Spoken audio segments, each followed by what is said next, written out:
여러분들께서, 우리 데미안님께서 자유를 잃는 건 1년도 걸리지 않지만 자유를 되찾는 건 100년도 더 걸린다. 싸울 수 있을 때 싸워라. 맞습니다. 그리고 많은 현장에서 여러분들이 지적을 해주시는데요. 그러시더라고요. 이 70대, 80대 어르신들한테 젊은 친구들이 너무 감사하다고. 여러분 덕분에, 어르신들 덕분에 저희가 편하게 살았다고. 이제 저희가 앞장서겠다. 이러면서 그렇게 우리가 이제 문재인이가 했던 게 뭡니까? 남자하고 여자도 갈라치기 했죠? 그리고 이 청년들과 또 이제 연로하신 이 어르신들, 뭐 저도 이미 노인입니다만 노인층하고도 갈라치기를 했죠. 다 갈라치기를 했습니다. 그런데 우리의 집회 현장에서는 너무나 아름다운 그냥 미람이라는 겁니다. 파고 들어도 그냥 미담만 나온다는 거예요. 너무나 예의 바른 젊은 친구들. 그 다음에 행사가 끝나도 자기의 소지품을 깨끗이 정리하고 쓰레기를 오히려 이 비닐봉지에다가 갖고 댁으로 가시는 너무나 교양 있고 멋진 어르신. 그리고 젊은 친구들한테 고맙다. 이런 말을 아끼지 않는 어르신들, 뭐 중년들. 이래서 그 한남초등학교와 이 루터교 뭐 이 앞에는 분위기가 너무 훈훈하다는 겁니다. 그리고 또 저는 참 기뻤던 게 많은 유튜버들이 여러분들이 이제 후원을 하고 그러는데 뭐 저도 이렇게 그 유튜버들의 이 상황을 봅니다만 솔직히 말씀드려서 아주 이렇게 뭐 부자 유튜버도 돈도 많이 벌어가지고 우리가 설마 그렇게 많은 뭐 이런 유튜버들도 있지만 그냥 이 자비 들여 가지고 사비 들여 가지고 이 하는 유튜버들도 있습니다. 저도 꽤 오랫동안 그렇게 했었죠. 요즘은 여러분들께서 이제 많이 또 30만 구독을 이루어주셨고 그래서 이제 유지 비용이 워낙 이제 저는 유지 비용이 안 듭니다. 그렇게 만들어 놨어요. 왜냐하면은 여러분들에게 제가 뭐 어떤 부담을 드리고 싶지 않아서 그랬는데 제가 이번에 보니까 정말 사비를 들여서 오랫동안 굉장히 고생했을 게 분명한 유튜버들이 오히려 후원을 많이 하는 거예요.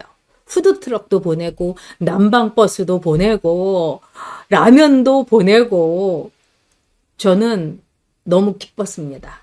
그리고 이게 우리 그 보수들의 보수 우파의 전 특징이라고 생각합니다. 보통 좌파들은요, 나라가 다 해달라고 합니다. 그래서 나라가 다 책임져 달라고. 그러니까는 자선, 뭐 기부 이런 거 좌파들 안 합니다. 그러나 전 세계의 우파들이 기부를 합니다. 그래서 보수 우파들, 미국도 그렇습니다. 그들의 최고의 사교 모임은 여러분도 뭐 많이 보셨겠지만은 바로 자선 모임입니다. 후원하고 기부하는. 그래서 미국에서는 이 스포츠 스타라든가 그리고 연예인들 이런 사람들이 기부를 참 많이 합니다. 우리가 놀랄 정도로 많이 해요. 대중의 인기에 대해서 또 대중의 후원에 대해서 반드시 페이백, 되돌려 드려야 된다. 이런 게 있습니다. 그런데 이번에 바로 유튜버들이 그렇게 많은 유튜버들이 해주시는 거예요. 그래서 저는 참 기뻤습니다. 그래서 이거는 두고두고 가는 겁니다. 미국의 이 서부극의 제왕 히어로였던 존 웨인이 정말 살아있을 때는 미국 사람들이 막 추앙을 받았어요. 근데 존 웨인이 사망하고 나서 미국인들이 굉장히 싸늘해졌어요. 존 웨인에 대해서. 왜 그러냐? 존 웨인이 기부를 전혀 하지 않은 거예요. 그러니까 그 서부극의 보안관 그 히어로이기 때문에 굉장히 많은 기부를 했을 거라고 미국인의 상식에 있었는데 그 상식을 완전히 박살을 낸 거죠. 그런데 우리 보수 우파들은 기부 많이 하고 후원 많이 하고 이번에 보여준 겁니다. 오히려 저기 뭐 민노총이 판을 준 집회에서는 그 난방버스도 어디서 귀신 나올 것 같은 낡은 버스고 그 다음에 뭐 물품도 없어가지고 이 탄핵 이 탄찬 집회에 있었던 사람들이 막 이쪽에 와갖고 막 라면도 뭐 갖고 가기도 하고 막 이런다는 거예요. 뭐 그래도 뭐 줘야 되겠죠. 우리 보수의 이 너그러움과 포용성으로요. 그런데 이번에 정말 너무나 기쁩니다. 예. 우리 흰머리 소녀님께서 내일은 꼭 한남에 이 한 자리 채워야겠어요. 흰머리 소녀님은 너무 많이 가주셨습니다. 네.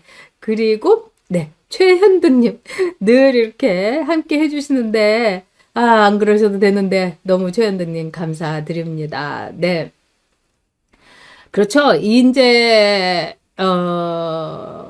라는 정치인은 아마도 이제 노무현이 대통령 되는데 지대한 공을 세운 건 사실이죠. 그런데 또 한편으로는 뭐라고 할까요? 제가 이제 국회에서 같이 있었는데 그 이회창 그 후보에 저는 정치력, 포용력도 참 문제가 있었다고 생각합니다.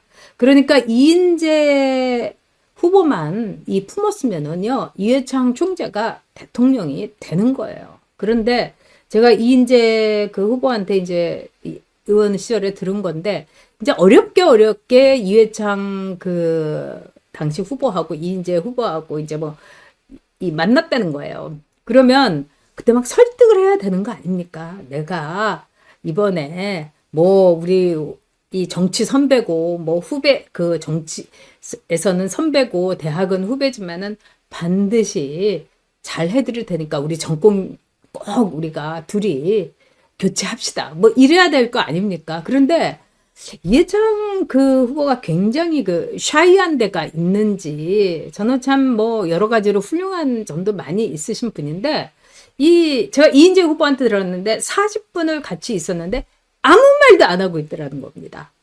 그래서 무슨 말을 기다리다 그냥 40분 만에 그냥 그야말로 노 코멘트로 이제 이 만남이 결렬된 거죠. 그게 참 한국 사회의 이제 비극이라고 생각을 하는데 저도 참 안타까운데 우리 그 보수 우파들이 이 역사 속에서 자질을 버리고 큰 역사의 흐름에 자신을 이제 바쳐야 된다고 생각합니다.